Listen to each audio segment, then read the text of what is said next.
Headlines आपने मुलाहिजा की, बढ़ेंगे खबरों की तफसीलात की जानिब। एमनेस्टी इंटरनेशनल ने बहरीनी बादशाह से मुतालबा किया है कि वो फौजी अदालतों से मुतल्लिक मंजूर करदा आईनी तरमीम की तौसीक से बाज रहें।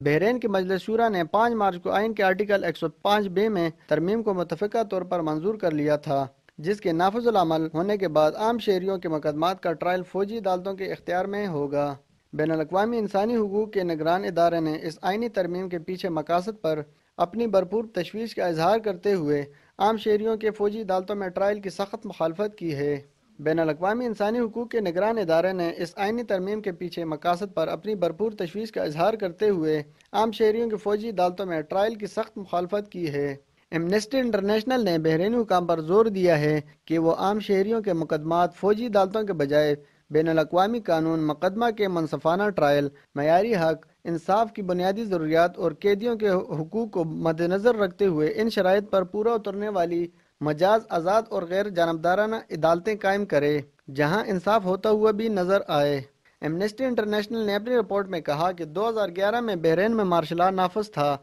तब भी हुक्मरानों ने ऐसी ही फौजी अदालतें कायम करके इंसानी हुकूक की वसी तर खिलाफ वर्जियों की मरतकब हो चुकी है, और इन फौजी अदालतों के जरिए सियासी इंतकाम के तहत बेशुमार अपोजिशन रहनुमाओं और इंसानी हुकूक के कारकुनों, असातिज़ा, डॉक्टरों और नर्सों को महज एहतजाजी मुजाहरों में शिरकत की पादाश में संगीन नौयत की सज़ा सुनाई गई, जो कि इंसाफ की बुनियादी असूलों, कैदियों के हुकूक की सरासर मनाफी थीं।